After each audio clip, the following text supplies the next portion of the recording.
Hello and welcome back to Along the Edge. Last time we had the showdown, which came and went much faster than I would have thought. But yeah, let's see how everything will wrap up in the epilogue. Spring.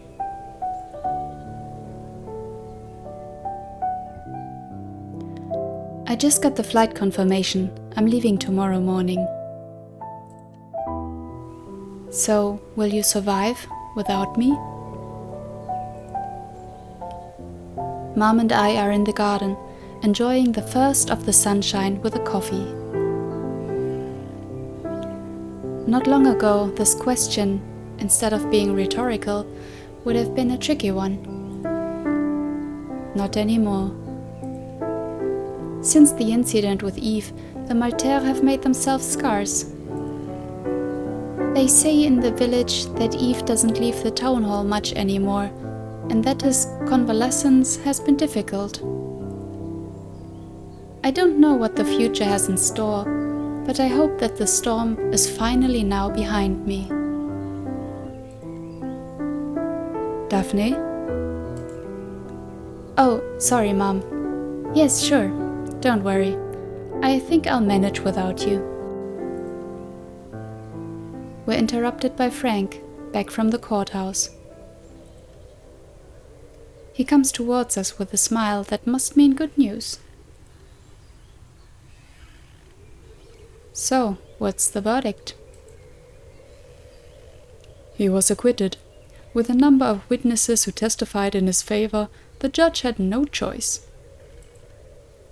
In the end, what tipped the scales on the side of self-defense was the testimony of Mrs. Lefort, the fishmonger's wife. She swore under oath she had seen Yves Maltaire take a knife from his pocket. I suppose that, just for once, a bribe couldn't have changed the verdict. Mr. Boutin must be relieved. Oh, yes. I dropped him at the lodge, but you know what he's like. He never shows his feelings. Frank, since you're here, could you give me a hand? I've got some luggage to bring downstairs. Of course, with pleasure.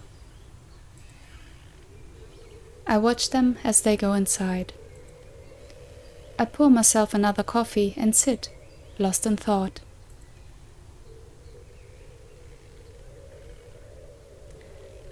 That's when I see the tall blonde figure coming up the path. She's striding purposefully toward the castle, but when she sees me in the garden, she hesitates briefly, then heads in my direction. Hello, Miss de la Tour. I was going to knock, but when I saw you, I thought I'd come directly to you. Clotilde Maltaire looks ill at ease, and seems to have traded in her habitual haughtiness for a dose of humility. Okay, offer her coffee or make her understand she's not welcome.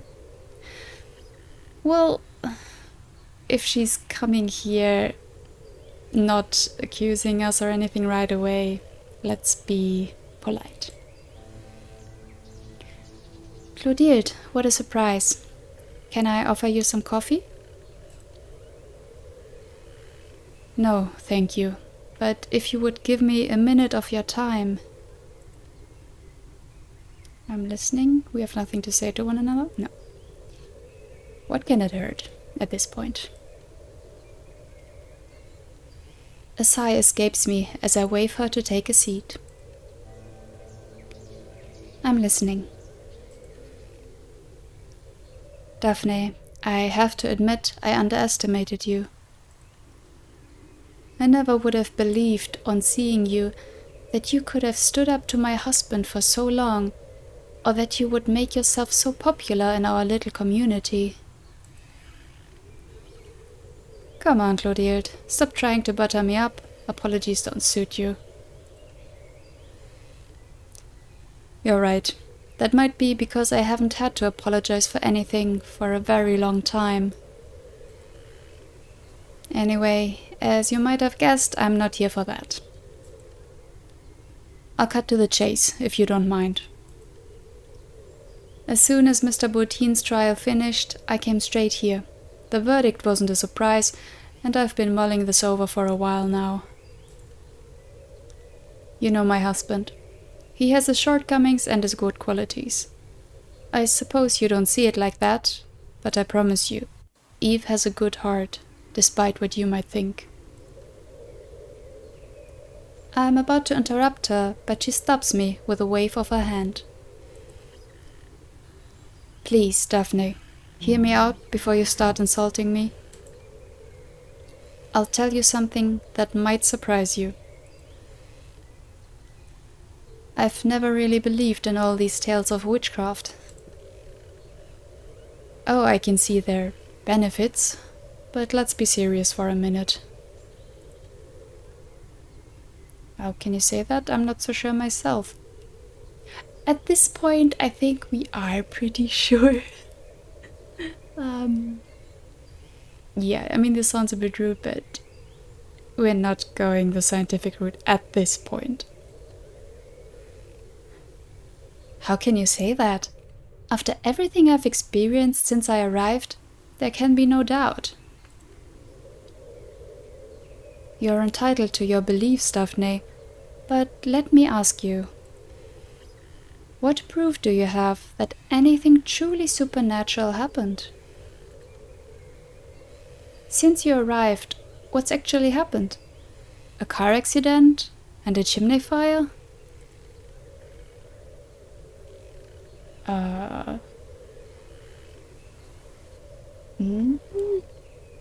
Does staying silent mean we agree?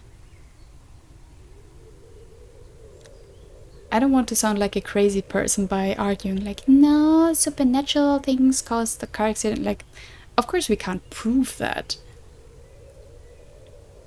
Still, we're going to argue. You've got a very short memory, especially after allowing your husband to harass me about getting into the tower for months.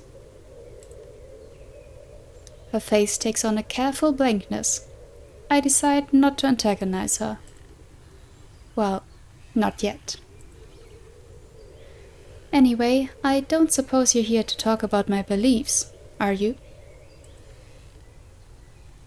No, I'm not. And to be honest, your views on the issue don't interest me at all.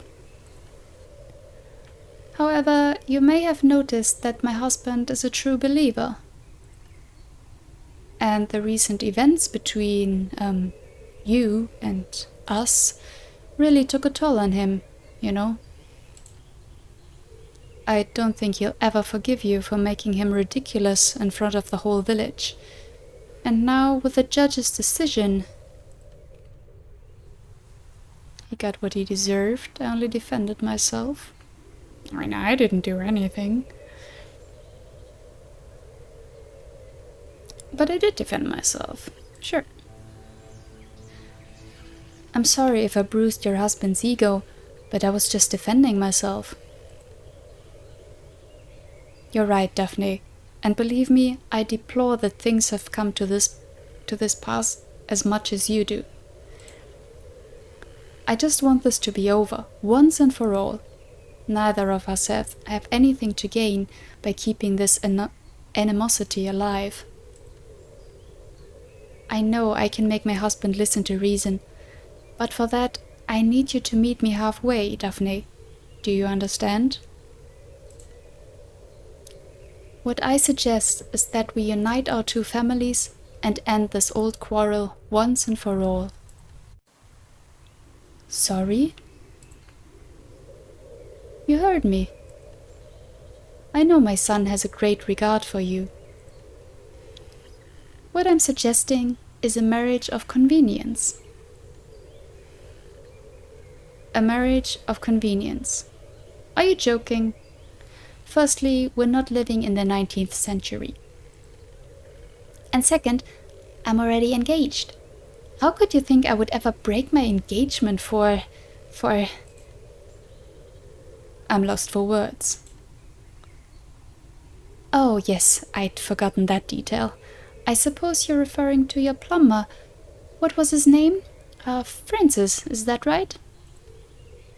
I do understand, how should I put it, the attraction of a liaison with that kind of person, but marriage? Really, Daphne, I thought you were more discerning than that. Are you sure your relationship is that strong, that you won't regret choosing him in a year, 5 years, 10? And besides, Stanislas is a delightful boy, I assure you. You won't have to love him, nor even, good gods, be faithful to him. And if you insist on continuing your thing with your workman, I don't see what would stop you. All I would ask is for you to be discreet. What do you say? Wow. Wow. Yeah, that really is something to get angry at. She's talking down on Frank, on our relationship, and she's... Wow, what was that even?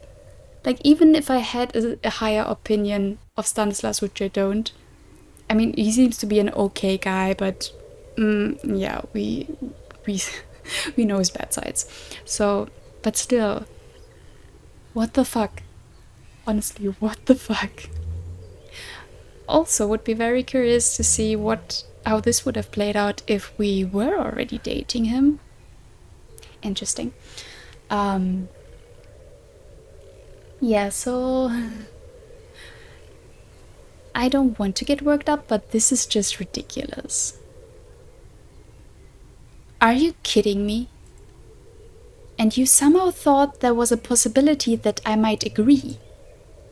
In what universe did you think I would accept your offer? I came here with only good intentions, and this is how you receive me? I warn you, Daphne, I can still make your life miserable. We glare at each other. I burst out laughing. Could you tell me what's so funny? I mean it. You'll regret taking this lightly. Really, Clotilde? Either you're in denial or you take me for an idiot. Excuse me? You have no hold over me. You've just told me you don't believe in witchcraft, and even if you did, you're in a corner. Let's say your husband asks the entity in contract with your family to do his dirty work again. Who would you direct it against? Me? Maybe Eve tried, which is probably why today I have to walk with a cane. But at the time of the accident, I hadn't really taken stock of my inheritance. Trying anything, now that I have access to the tower, would probably fail, and your husband knows it. Of course, Eve could try to blackmail me by threatening, I don't know, Mr. or Mrs. Bortin? Frank? If we suppose the fire to be his fault, we can't say he really pulled it off. Mom is sound and safe. Besides, and you know this as well as I do, the local population is very superstitious, and I'm sure if anything happened to someone close to me, they might reach some conclusions on their own. Without starting a popularity contest, I think we can both agree that causing an uprising is not really in your interest.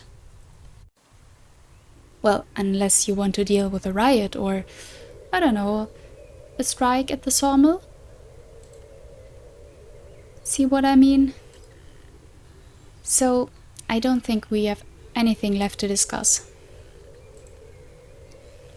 I return to my book while she stands there, motionless, consumed by a cold rage. After a while, I add, "Goodbye, Clotilde." She turns and leaves. I watch her until she disappears behind the trees.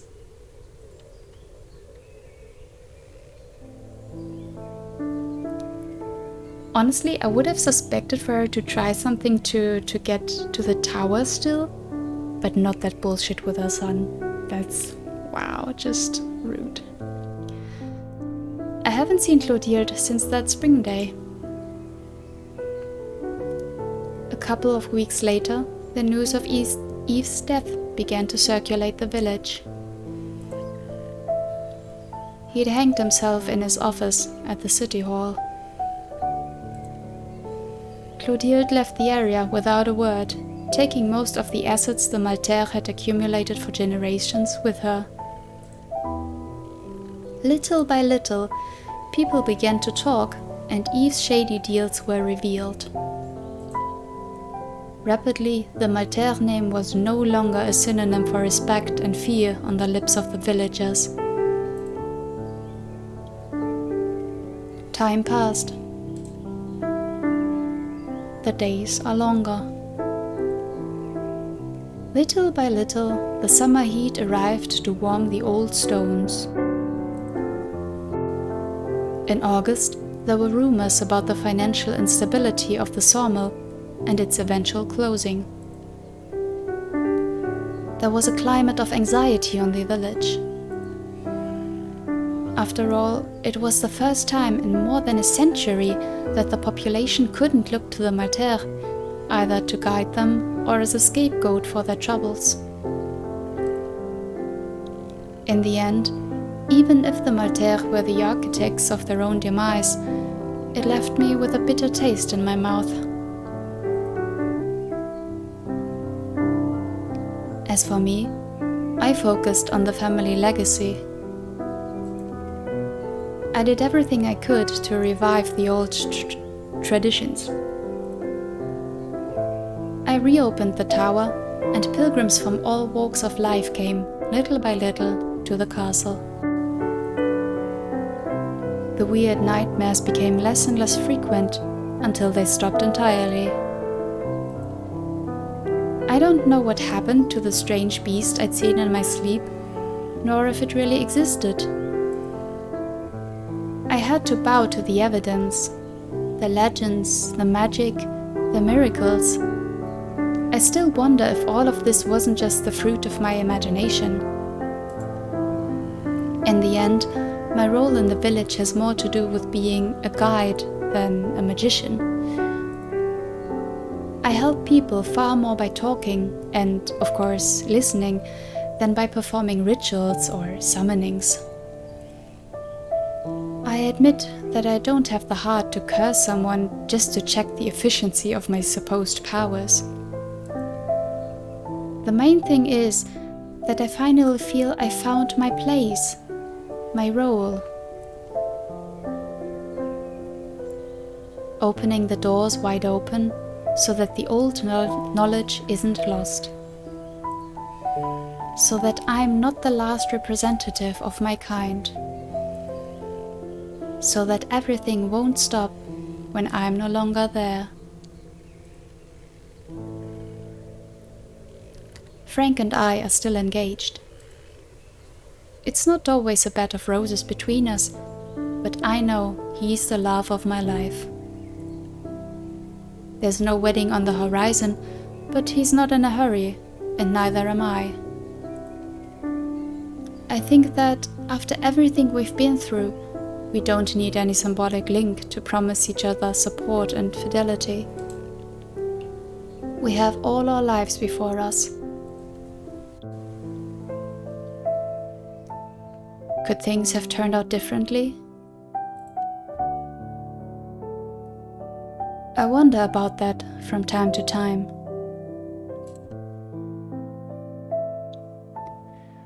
What would have happened if I had chosen another partner to share my days, my troubles? If I had believed in magic more, or on the contrary, doubted? If I had given in to anger, to despair, or perhaps to calm, to leniency, would my life be different? Would I, myself, be different? I don't know. I've gone with the flow. I've done all I could. I've dangled over the precipice for a long time, clinging to the comfort of my certainties, of my doubts, the void constantly calling to me. I've let my feet guide me, one after the other, along the edge.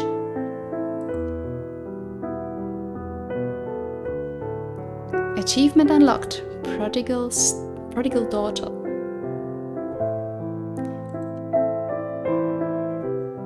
And mending the wound.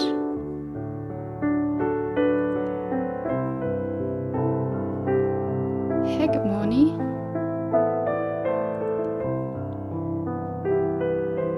Firefighting.